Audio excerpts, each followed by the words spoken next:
Hi, my name is Jason Mathews with the U.S. Chamber of Commerce. I'm a Director of Congressional and Public Affairs, and in that capacity I'm responsible for the Chamber's position on financial services and small business on the Hill. This week's question comes from Richard.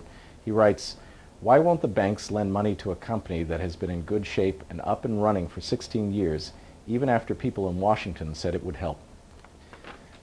Well, I think that's a very good question, Richard, and there are really two parts to it. First of all, the Obama administration's policies with regard to financial regulation have really introduced a huge uncertainty in the marketplace. And as a result of that, I think banks all over Main Street America have been hedging their bets and holding back to see which way this economy goes. There's a lot of concern that we might be headed for another recession as a result of these policies, and because of that, banks are very, very reluctant to lend.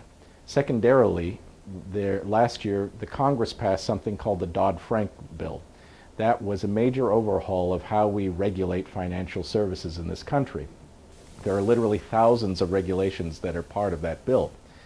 And the U.S. Chamber, on a daily basis, is up on the Hill explaining to our friends in Congress why many elements of that bill were bad public policy, and also fighting the regulatory fight as the thousands of regulations go into action, trying to write comments and make the case for business that this is not the right way for us to go.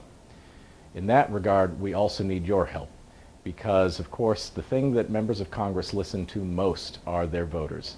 So we need your emails, your calls, your interest in this subject matter to help make this system work so that we can get about the business of creating jobs, which is the most important thing in Washington right now.